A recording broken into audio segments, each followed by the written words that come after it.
As soon as I bought it, this thought just appeared into my head. I need to do a 30-day vlog challenge. So rules for the challenge: film for 30 days, film outside ideally, come up with topics every day, have to talk about something different, can't talk about the same thing again. Ideally, it should be about personal finance, money, building wealth, spending money, anything to do with money, but it has to tie back into my main cause and pain point that a lot of people struggle with so that I can actually provide value. And this is a topic that runs through my mind all the time because it's such a big issue in society. And obviously, where I don't know where you are, but most likely they don't teach about personal finance in school. Maybe they're starting to now, but traditionally it's not incorporated into the education system. And ever since I noticed that I lacked in that aspect and I went on a self-discovery mission on YouTube and books and all this stuff, I was like, well, no one's doing it, right? In the United States, there are a bunch of people in America that do this. In Canada, I don't really see it. So I'm hoping that I can be that in Canada and Toronto specifically. I challenged myself to talk to the camera every day for 30 days for multiple reasons. The reasons I challenged myself was to improve my discipline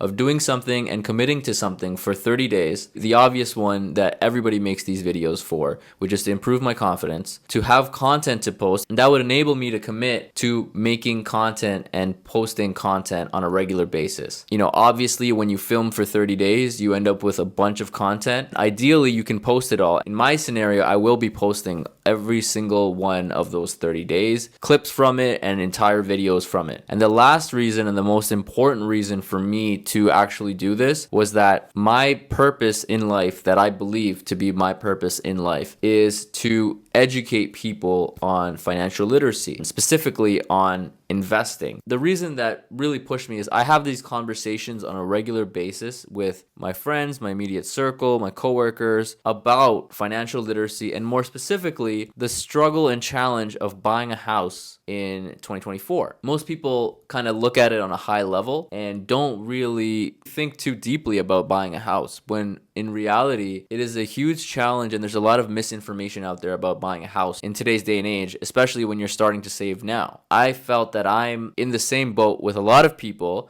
I live in Toronto, Canada. I'm not sure where you live. Maybe you can put it in the comments below, but I live in a very high cost of living place. Not unlike, New York, LA, San Francisco, Vancouver. Thing that I found is nobody specifically is making content or speaking on the fact of building wealth without buying a house. I've noticed from talking to a lot of people, in my immediate circle and, throughout, just everyone I've talked to, when you ask them about investing in the stock market, they all say that either they have no idea and not anyone's fault, right? We don't learn about it in school. And I feel like I've said that statement like many, many times, but we don't learn about it in school and there's no real place for you to learn. So a lot of people go, throughout their life without knowing anything. Maybe in their 40s and 50s, like some people discover on YouTube, different like channels or different content creators who are explaining, what they're doing, and then they get some interest. But, by then it's very late, to be honest. And like, you can't really do much. The whole point of the stock market and how you build wealth in the stock market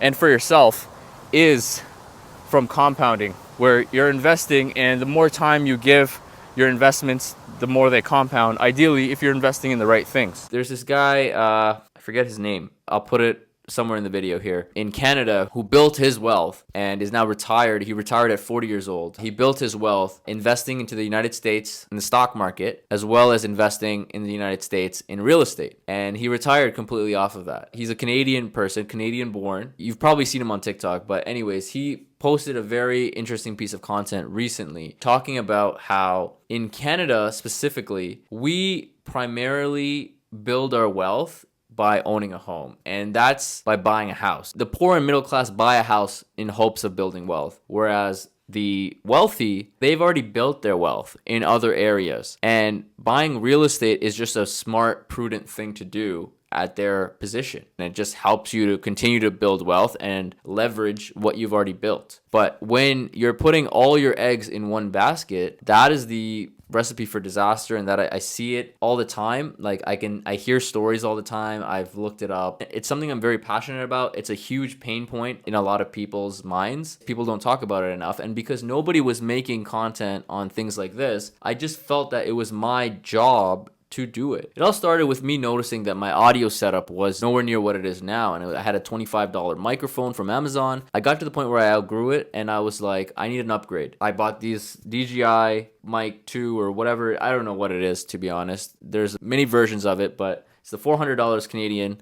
As soon as I bought it, this thought just appeared into my head. I need to do a 30-day vlog challenge. The word vlog, it can mean different things to different people. Typically, it's people taking you along a day in their life. You see their day from the start to the finish. You follow along, entertaining, great. And then there's Casey Neistat, who, if you've heard of Casey Neistat, you know that he's like the godfather of vlogging, right? He took it to a whole nother level. He made it a lot more interesting. The production value went up, everything. For some reason, I decided I need to commit to filming for 30 days, vlogging my thoughts on personal finance and money. In the short time I created my YouTube channel, even from my very early videos, which you can go check out, it was just a lot of trial and error, and that's what this is, right? That's why I love YouTube so much. There's a lot of trial and error, and you eventually figure it out, and you become proficient at these things, and everything becomes second nature, and then you grow, and you grow, and you grow, and you grow. Anyways, from my early videos, I saw the results of me putting out videos. Not views, not subscribers, none of that. It was just more so people coming up to me and actually being inspired by the videos and wanting to take action. The reason I make videos and content and even doing this 30-day challenge is to motivate people to take action, to try to provide real actionable advice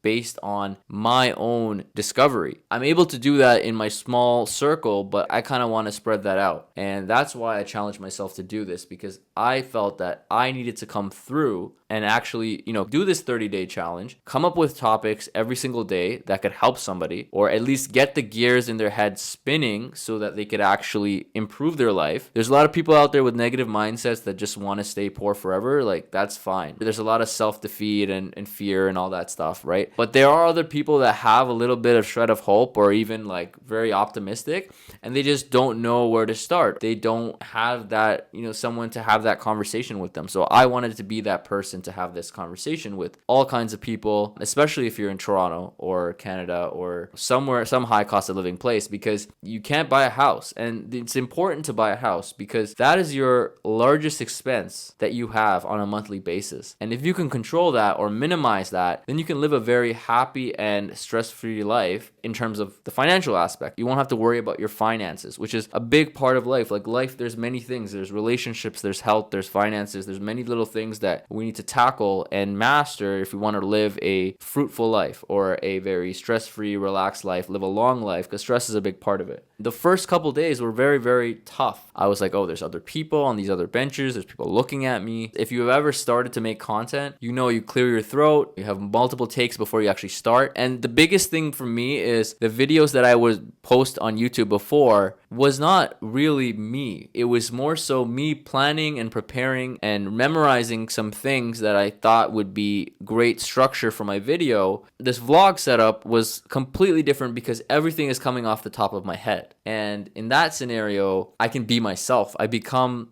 who I naturally am to the outside world. It was very interesting for me. I did not think I would be comfortable even sitting here talking to the camera, and more than 30 days later, here I am. It's now natural because it becomes part of your routine and your daily life, right? I mentioned this a little bit earlier. Initially, I realized, well, going outside and filming in public, there's going to be people that are looking at me. I don't know what the environment's going to be like. I don't know if I'm going to get scared or shy or not be able to be myself and speak. But I really wanted to get that natural lighting from the sun outside as much as I possibly could. There's times where I would stop and just not know what to say because, well, maybe the topic wasn't good enough. And I was like, well, how am I going to get to 30 days? Because it's like 30 days is a long time and you can only talk about money so much. So I was like, can I even come up with enough topics to actually even justify doing this? I'm a very big critic of myself. If I think genuinely that what I'm talking about is boring and it doesn't make sense for someone to watch it and it won't help someone and it's not really purposeful, I won't talk about that thing. So I put a lot of time into coming up with topics. Here's my experience. Here's how it went. So I bought a tripod. It's a tripod slash selfie stick. I bought on Amazon. Probably one of the best purchases I've ever made. Obviously, I was also using this DJI mic as well. Lighting, I didn't really need to worry about lighting too much because I was filming outside. I just had minimal things to carry in my hand. It looked like I was carrying a weapon at times because it was like the stick that I was holding. Didn't care. Just kept going. Eventually, it became normal. The tripod became a part of me. It felt like an extension of my hand. Sometimes it was really, really hot outside, but I still wanted to get out and talk and get my thoughts out there. At a certain point, I was like, well, you know what? I filmed enough outside. I think it was about maybe the 15-day mark or something like that. I was like, I filmed enough outside. This is great. There's sound of bugs in the background that are in trees that clearly didn't want me to be there. Yeah, so eventually I came back and I filmed right here